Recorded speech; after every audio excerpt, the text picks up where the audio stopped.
Correct. మరి వీళ్ళు రైతు మీకు ఇచ్చేసి వారికి చేతులు కూర్చోవాలి ఎన్నాళ్ళని ఏం చేస్తారు.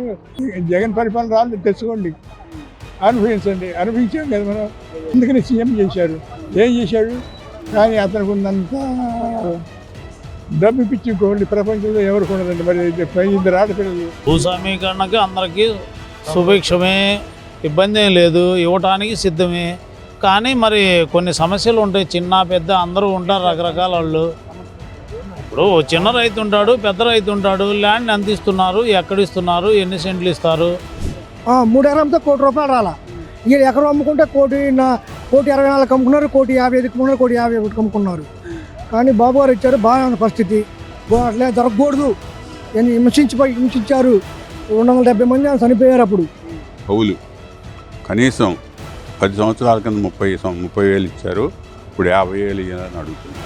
ఇక్కడ ఏం పెడుతున్నారు అనేది కూడా కొంచెం ఆయన చెప్తా ఉన్నాడు, ఎయిర్పోర్టు అది ఇదని. మా గ్రామాల్లో స్మార్ట్ ఇండస్ట్రీస్ కానీ ఏదైనా వస్తే బాగుంటుందని మేము అనుకుంటున్నాం. భూ సమీకరణ రాష్ట్ర ప్రభుత్వం ఇచ్చింది కదా సార్, ఏంటి సార్ మీ గ్రామం నుంచి ఏం చెప్తారు ఒక రైతుగా, మీ అభిప్రాయం ఏంటి సార్? పూలకి ఇస్తేనే మంచిదని చెప్తున్నాను. సమీకరణ రైతుకి పూలకి ఇస్తేనే మంచిది. కాకపోతే ఇంకా ప్లాట్లు అలాట్మెంట్ కానీ కొంచెం టైం పడుతుంది అంటున్నారు. కౌలు కూడా మామూలు పుచ్చే రైతు కంటే వాళ్ళు ఇచ్చేది ఎక్కువ కౌలు గవర్నమెంట్. అది త్వరగా టేకప్ చేయమని చెప్పి తుళ్ళూరు డిసైడ్ చేయమంటున్నారండి.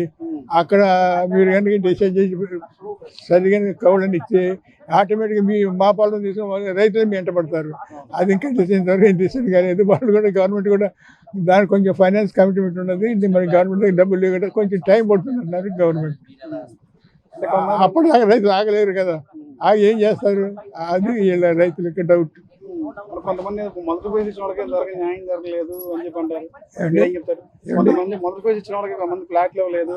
అదే ఇక్కడ కూడా చెప్తున్నారు. అక్కడికంటే మీరు అన్ని ఇచ్చేసి ఆటోమేటిక్ వీళ్ళు ఎంత పడతారు, మా పొలం తీసుకోమని మరి అక్కడ డిసైడ్గా నేను ఎన్నాళ్ళని ఏం చేస్తారు.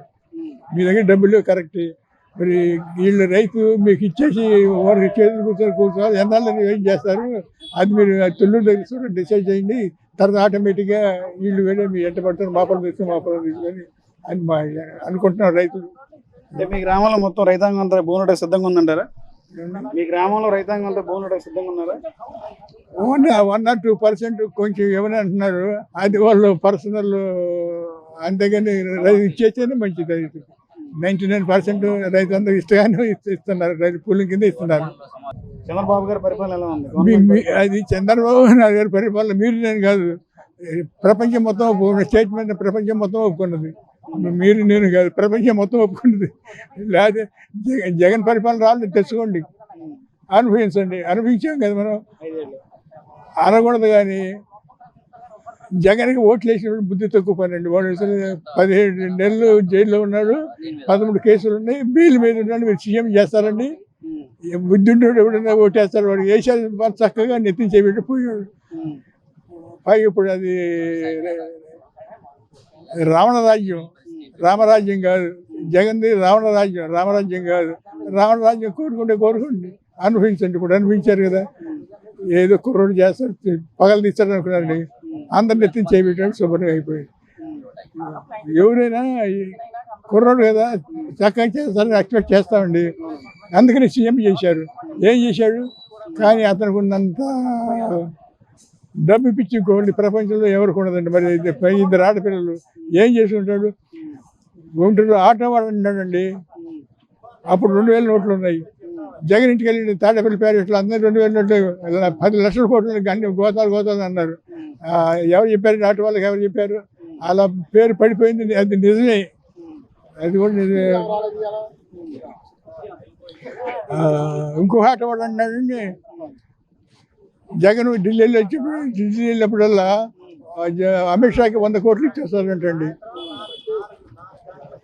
మరి అలాంటప్పుడు 13 సంవత్సరాలు బెయిల్ మీద, 13 కాదు, వాడు జీవితాంతం బెయిల్ మీద ఉంటాడు. అందుకని వైసీపీ నాయకులు ఏమన్నారు, మా కేసు సిబిఐకి ఇవ్వమంటున్నారు. సిబిఐకి ఇచ్చే అలా వీళ్ళంతా నిద్రపోతుంటారు, ఈ లోపల చస్తారు, బతుకుతారు, అయిపోతుంది. మీరుంటారా 13 సంవత్సరాలు? మీరు ఎవరైనా బెయిల్ మీద ఉంటారా? ఉన్నారంటే అది అమిత్ షా దయ్యే, అది అందరికి తెలిసే సత్యమే. 75% ఆమోదంగానే ఉన్నారు. వచ్చేస్తారు, ఏం బాగలేదు. మరి కొంతమంది ఫస్ట్ ఫేజ్ ఉన్న వాళ్ళకి ఇంతవరకు క్లారిటీ ఇవ్వలేదు అని చెప్పి అంటారు. ఏ అంటారనుకో, అది వీళ్ళు ఉంటారు వాళ్ళు ఒకడు రెటమతోడు ఉంటాడు, ఏం మాట్లాడతాడు, ఊ కొట్టుకుంటే వెళ్ళటమే, చేసేది ఏముంది. 19 ఏళ్ళకి రాజధాని నిర్మాణ పనులు ఎట్లా జరుగుతుంది? బాగానే జరుగుతున్నాయి ఇప్పుడు, అప్పటికిప్పటికి బాగానే ఉన్నాయి. అది మొత్తం ఎంత ఎన్ని ఎకరాలు మీ గ్రామంలో ఇచ్చారు? మా గ్రామంలో మొత్తం ఎంత 1800 ఎకరాలకి 1500 ఎకరాల పైన ఇచ్చేటట్టుగానే ఉండాలి, అనుకూలంగానే. అంత 1500 ఎకరాల దాకా ఇచ్చేటట్టే ఉండాలి. భూస్వామీకరణకి అందరికీ సుభిక్షమే, ఇబ్బంది ఏం లేదు, ఇవ్వటానికి సిద్ధమే. కానీ మరి కొన్ని సమస్యలు ఉంటాయి, చిన్న పెద్ద అందరూ ఉంటారు, రకరకాల వాళ్ళు. ఇప్పుడు చిన్న రైతు ఉంటాడు, పెద్ద రైతు ఉంటాడు, ల్యాండ్ ఎంత ఇస్తున్నారు, ఎక్కడ ఇస్తున్నారు, ఎన్ని సెంట్లు ఇస్తారు, ఇగో పలానా చోట మాకు కావాలి, ఇప్పుడు ఏదో ఇచ్చామని తీసుకెళ్ళి రేపు పొద్దున ఆ వాగులో పెడితే మేమేం చేయాలి? అట్లా ఉంటాయి కదా ప్రతి ఊరికి. అవి ఏదో అనేక సమావేశాల్లో చెప్తారు కదా. ఎమ్మెల్యే గారు వస్తున్నాడు, ఆయన అడుగుతాము, అయితే ఆయన చెప్పేదాన్ని బట్టి మనం కూడా ఫాలో అవ్వాలి కదా. అన్నీ అడిగిన విధంగా అవ్వవు కదా. మీ కోరికలు ఏంటి? ఏం డిమాండ్ చేస్తారు? ఉంటాయి కొన్ని వచ్చినప్పుడు అడుగుదాం, ఏముంది దానికి. ఇప్పుడు ప్రత్యేకంగా ముందుగా చెప్పుకునేది ఏముంటుంది? ముందుగా చెప్పుకునేది ఏమి ఉండదు కదా. ఇప్పుడు అక్కడ సమాధానం చెప్పేవాళ్ళు ఉంటే మనం మాట్లాడాలి. సమాధానం చెప్పేది లేనప్పుడు ఇప్పుడు ముందుగా మీడియా చెప్పాల్సిన అవసరం ఏం లేదు కదా. అనుకుంటున్నాం మరి ఇచ్చే రైతులు ఇబ్బంది పడకుండా ఉండి అందరూ సలహా జరిగితే బాగుంటుంది, మంచి ప్రభుత్వం అనుకుంటున్నాం మేము. ఏంటి ఇబ్బంది అంటే ఏంటి? ఎలాంటి ఇబ్బంది అంటారు? ఇబ్బంది అంటే అక్కడ పుష్ట రాజధాని పనులు కావట్లేదు కదా, వాళ్ళు కూడా చాలా ఇబ్బంది పడ్డారు. వాళ్ళు ఎంత హింసించారో వాళ్ళని, అలా జరగకుండా మాకు కూడా ఇయ్యాలని మాకు కోరిక ఉంది. ఇద్దాం అనుకుంటున్నాం మేము కూడా. మా అమ్మగారి పేరు ఎకరం 18 సెంట్లు ఉంది, ఇద్దాం అనుకుంటున్నాం. ఎక్కువ ఐసీపీఏలో పొలం అమ్ముకుంటున్నారు. అప్పుడు వైఎస్ఆర్ ప్రభుత్వంలో అంతా 29 లక్షలకు అమ్ముకున్నారు ఎకరం. 3 ఎకరంతో ₹1 కోటి రాలా. ఈ ఎకరం అమ్ముకుంటే ₹1,24,00,000 అమ్ముకున్నారు, ₹1,50,000 అమ్ముకున్నారు, ₹1,50,000 అమ్ముకున్నారు. కానీ బాబు గారు ఇచ్చారు, బాగానే ఉంది పరిస్థితి. నేను అని అనుకుంటున్నాం. మరి ఊరంతా ఇవ్వడానికి సిద్ధంగా ఉన్నారా రైతులు? కొంతమంది ఇద్దాం అనుకున్నారు, కొంతమంది వీళ్ళు అనుకుంటున్నారు. మరి అంతా మరి మేమైతే మా దగ్గర ఎకరం 18 సెంట్లు ఉంది, ఇద్దాం అనుకుంటున్నాం మేమైతే. అది బాబు గారికి బాగుంటుందని. మళ్ళీ మరి మొదటి ఫేజ్ ఉన్న కొంతమంది మాకు అన్యాయం జరిగింది చెప్పి అంటారు. మాకు న్యాయం జరిగాక రెండో దశకు వెళ్ళమంటారు. అదేనండి, మాకు కూడా అట్లే జరగకూడదు. హింసించారు. 270 మంది చనిపోయారు. అప్పుడు ఆడలు కూడా ఈడ్చిచ్చి కొట్టారు పోలీసులు, ఈడ్చిచ్చి లాక్కుపోయారు. అట్లా జరగకూడదని మా కోరిక. చెప్తే మంచి పనే కండి. 2 గ్రామాలు పాజిటివ్గానే ఉన్నాయి, ఇష్టానికి సిద్ధంగానే ఉన్నారు. కానీ కొన్ని వాళ్ళు అడుగుతూ ఉన్నారు. ఒకటి కవులు కనీసం 10 సంవత్సరాల కింద 30,000 ఇచ్చారు, ఇప్పుడు 50,000 ఇవ్వాలని అడుగుతున్నారు. రెండోది ఎక్కడిస్తారు ఫ్లాటు? 4 విలేజెస్కి ఇస్తారా, ఏ ఊళ్ళో ఆ ఊళ్ళో ఇస్తారా? మాకేందంటే క్లారిటీ ఇవ్వలేదు. కానీ మేము ఇప్పుడు ఆనిక గ్రామసభలో అడుగుతాము. మా ఎమ్మెల్యే గారు చెప్పటం 4 ఊళ్ళల్లో ఇచ్చి అండ్రాయ్ కానీ కర్లపూడి కానీ ఈ 2 విలేజెస్లు ఎక్కడో సాటిస్తాము అన్నట్టుగా చెప్పారు. తర్వాత లోన్స్ సరే, ఇప్పుడు మన వాళ్ళు కూడా అడిగారు, అది తీసేస్తామని చెప్పారు. ఈ 3 సంవత్సరాలు అనేది కూడా ఒక మంచి పాయింటే. ఎందుకంటే రైతులకు అక్కడ బాగా లేట్ అవటం అనే కారణం కూడా జగన్ గవర్నమెంట్. ఇవాళ చంద్రబాబు గారికి ఎదురులేదు. చంద్రబాబు గారు, నారాయణ గారు, మాకు మా ప్రియ ఎమ్మెల్యే, డైనమిక్ ఎమ్మెల్యే ప్రవీణ్ గారు, మా గ్రామం ఇవన్నీ తీసుకోవడానికి కూడా ఆయన ప్రోద్బలం ఎక్కువ ఉందనే మేము భావిస్తున్నాం. మా దాంట్లో దాదాపు ఇప్పుడు ఈరోజు మేము ఒక 200 ఎకరాలు ఇచ్చేదానికి రైతులు ఒప్పుకున్నారు. ఒకవేళ వాళ్ళు రాలేకపోతే ఫోటోస్టాట్ కాపీలు కూడా పంపించారు. ఇబ్బంది లేకుండా జరుగుతూ ఉందని చెప్పి తెలియజేసుకుంటా ఉన్నాం. ఈ కూలింగ్ వల్ల ఏమి ఇబ్బందులు లేకుండా గవర్నమెంట్ CRDA నిన్న నారాయణ గారు కూడా చెప్పడం తొందరగా పూర్తి చేస్తామని చెప్తున్నారు. అది చేయగలిగితే ఇంకా ఫర్దర్గా కూడా పోవడానికి అవకాశం ఉంటుంది. ఇక్కడ ఏం పెడుతున్నారు అనేది కూడా కొంచెం ఆయన చెప్తా ఉన్నాడు, ఎయిర్పోర్టు అది ఇదని. మా గ్రామాల్లో స్మార్ట్ ఇండస్ట్రీస్ కానీ ఏదైనా వస్తే బాగుంటుందని మేము అనుకుంటున్నాం. అంటే ప్యాకేజ్ వచ్చేతలకి మాకు చెప్పింది అండి, నారాయణ గారు ఒకసారి వచ్చారు ఈ గ్రామంలో. ఆ రోజు అడిగారు క్యాపిటల్ గెయిన్స్ గురించి, ప్యాకేజీని గురించి, కౌలు గురించి ఇవన్నీ అడిగితే నారాయణ గారు ఏం చెప్పారంటే, ప్యాకేజీ అయితే కష్టం, మార్చలేము, కౌలు అనే దానికి బాబు గారికి తీసుకెళ్ళి చెప్తామన్నారు. మేము ఆశిస్తున్నాం కౌలు గ్యారంటీగా 50,000 చేస్తారని. అది చేస్తే బాగుంటుంది. తర్వాత ముఖ్యంగా మాకు ఎంత తొందరగా చేస్తే అంత మంచిది. ల్యాండ్ తీసుకుని రైతులు సంతోషపడతారు. అన్నీ ఇక్కడ ఈ ఊర్లో పెద్ద రైతులు తక్కువ, అంతా ఎక్కువ సన్నకారు రైతులు ఎక్కువ. పెద్ద రైతులు అనేవాళ్ళు ఒక 10 మంది 15 మంది ఉంటారు. 10 ఎకరాల లోపు వాళ్ళే అంతా. కనుక అందరూ వాళ్ళకి కావాల్సిన కవులు కొన్ని పెంచి జాగ్రత్తగా చేసుకుంటే ఇబ్బంది లేకుండా జరుగుద్దని చెప్పి తెలియజేసుకుంటున్నాం. సిఆర్డీ ఆఫీస్ ఓపెన్ చేయడం జరుగుతుంది. దీంట్లోనే మాకు సిఆర్డీ ఆఫీస్కి సంబంధించి మా ఊరు రైతులందరికీ కూడాను ఉన్న సమస్యల గురించి మాట్లాడాలి అంటే కొన్ని చిన్న చిన్న డౌట్స్ ఉన్నాయి. వీటన్నిటిని క్లారిఫికేషన్ తీసుకొని ఇక్కడ మాట్లాడాల్సిన ఆవశ్యకత ఎంతైనా ఉంటుంది. దాంట్లో మొట్టమొదటిది ఏంటంటే ఇప్పుడు దాకా మాకు ఉన్న డౌట్స్ ఏంటంటే కవులు ఎంత ఇస్తారు, ఆ కవుల పరిస్థితి ఏంటి, ఒకవేళ కనుక ఈ కవుల పరిస్థితి ఏంటి అంటే లాస్ట్ టైం వాళ్ళు ఇచ్చినది 30,000 దాకా పే చేసినట్టున్నారు. ఈ 30,000 కాకుండా as per the scenario right now ఇప్పుడున్న పరిస్థితుల ప్రకారం, ఎందుకంటే 10 సంవత్సరాల క్రితం జరిగిన దానికి ఈరోజు జరిగిన దానికి కాస్ట్ ఆఫ్ లివింగ్ అంతా పెరిగిపోయి ఉంది. దానికి తగ్గట్టుగా మాకు ఏదైనా ప్యాకేజీని కొంచెం ఇంక్రీజ్ చేయగలిగితే అందరికీ ఉపయోగపడేలాగా ఉంటుంది. అలాగే ఈరోజు ఈ గెజిట్ నోటిఫికేషన్ ఒకటి రిలీజ్ చేయడం జరిగింది. ఈ గెజిట్ నోటిఫికేషన్లో రాజధాని రీజన్ కిందకి రావడం జరిగింది, పరిసర ప్రాంతాల కిందకి మాత్రమే ఉన్నది. ఒకవేళ కనుక 3 years తర్వాత మన గవర్నమెంట్ కనుక లేకపోతే అప్పుడు వీళ్ళు ఎవరైతే రైతులు ఉన్నారో ఈ రైతులందరి పరిస్థితి ఏంటి? సో దీన్ని గెజిటెడ్ నోటిఫికేషన్లో కనుక మమ్మల్ని కూడా ఇన్వాల్వ్ చేసి ఉన్నట్లయితే మాకు కూడాను కొంచెం బెనిఫిట్ జరిగే అవకాశాలు ఎక్కువ ఉంటాయి. అలాగే వీటితో పాటుగా మాకు రైతులందరూ కూడాను బ్యాంక్స్లో పెట్టుకుని ఉన్నారు, అందరూ కూడా సన్నకారు రైతులే ఉంటారు.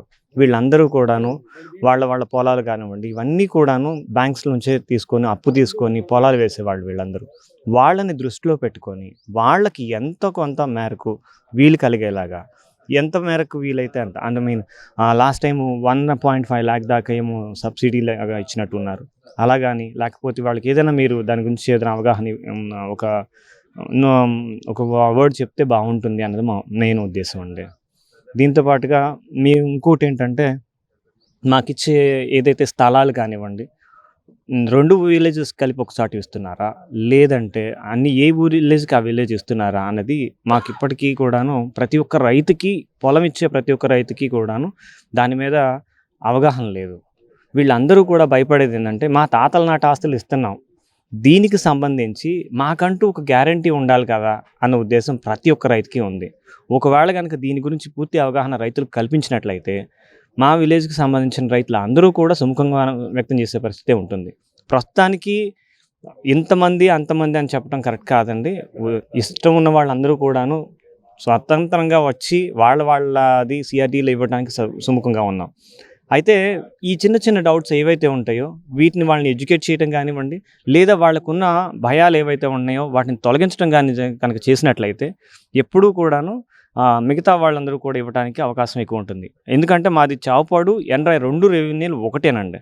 మరి ఒకటికి 2 ఉన్నాం కాబట్టి ఒకసారి దాని గురించి కూడా పరిశీలించాల్సిందిగా కోరుతున్నాం. ఇంకా ఏమన్నా? ఓకే. ఎలా ఉంది 1900 కాలంలో రాజధాని డెవలప్మెంట్ నిర్మాణ పనులు ఎలా జరుగుతుంది? రాజధాని పనులు అయితే చాలా చురుగ్గా జరుగుతున్నాయండి. ఎందుకంటే ఇప్పుడు ఉన్న పరిస్థితి ప్రకారం జనాలు ఒక విలేజ్ని తలపించేలాగా పనులు జరుగుతున్నాయి. అందరూ కూడాను డౌట్లు ఉండి అవునా కాదా ఈ పుకార్లు ఏదో అయితే ఉన్నాయో ఈ పుకార్లన్నింటినీ డౌట్ని వ్యక్తం చేసుకోవడం కాదు, క్లియర్ చేసుకోవడానికి అక్కడికి వెళ్ళి పనిచేసి చూసి వచ్చిన తర్వాత మాట్లాడటం మానేశారు. చూడకముందు మాట్లాడే విధానం వేరు, చూసిన తర్వాత విధానం వేరు. ఎందుకంటే లైవ్లో ఉంటేనే కదా అందరికీ తెలుస్తుంది. అదైతే కన్ఫామ్గా ఉందండి. అప్పుడు లాస్ట్ 5 yearsకి ఇప్పటికీ ఆ వేరియేషన్ తెలుస్తుంది. అదైతే ఉందండి, బాగా చాలా స్పీడ్ జరుగుతుంది. మేము ఇంతే స్పీడ్ తోటి మా విలేజ్ని కూడా అందరికన్నా ముందేస్తున్నాం కాబట్టి మాకు కూడా ఎంతో కొంత బెనిఫిట్ ఉంటుందనే ఉద్దేశంతోనే మేము ముందుకు రావడం జరుగుతుంది. ఎలా ఉంది ఇప్పుడు ఎకరం భూముల రేట్ ఎలా ఉంది ఇప్పుడు ఈ ఏరియా ఎలా ఉంది? మాది ఫస్ట్ అండి, చంద్రబాబు గారు ఫస్ట్ తీసుకున్నప్పుడు మా భూమి వచ్చేసి ఎకరం 30 లక్షల నుంచి 40 లక్షల దాకా పలికిందండి. ఇప్పుడు ఎప్పుడైతే మన రాజధాని రైతులు 29 గ్రామాల రైతులు ఎవరైతే ఉన్నారో వాళ్ళ త్యాగం ఫలమే ఇదంతా కూడాను. నిజంగా చెప్పాలంటే మేము ముందు వాళ్ళకి హ్యాట్స్ ఆఫ్ చెప్పాలి. ఇంత దూరం తీసుకొచ్చి ఇంత పెద్ద నగరాన్ని నిర్మించడానికి బాబు గారికి సహాయం చేసినందుకు ముందు 29 గ్రామాల రైతులు అందరికీ ధన్యవాదాలు చెప్పాలి. ఎందుకంటే వాళ్ళ త్యాగం అది. ఉద్యమాలు అనేవి జరుగుతాయి అంటారు కానీ కొన్ని ఉద్యమాలు మనలోంచి వచ్చే ఉద్యమాలని నిజంగా గుర్తుపెట్టుకోవాల్సిన ఉద్యమం ఏదంటే ఇది అమరావతి ఉద్యమం అండి. ఒక రైతు తనకున్న 300 ఎకరాలు కానీ 30 ఎకరాలు కానీ ఎకరం అనుకోండి, అరెకరం అనుకోండి, తన సొంత పొలాన్ని దున్నుకుంటా ఉన్న రైతు ఈరోజు జనాలందరి కోసం ఇస్తున్నారంటే త్యాగం కాదంటారా? ఈ త్యాగాన్ని గుర్తించాలి అంటే 29 గ్రామాల రైతు ప్రతి ఒక్క రైతుకు కూడాను నిజంగా ధన్యవాదాలు చెప్పాలి. వాళ్ళు చేసిన త్యాగం వల్లే ఈరోజు మాకు ఎకరం వచ్చి 1.5 కోటి దాకా పలుకుతుంది అంటే అది వాళ్ళ త్యాగమే. దీన్ని మనసులో పెట్టుకొని ఇంత పెరుగుతుంది కాబట్టి అందరికీ ఉపయోగపడే పనిని అందరూ ఆలోచించి ఓ మంచి నిర్ణయం తీసుకుంటే నలుగురికి ఉపయోగపడుతుంది.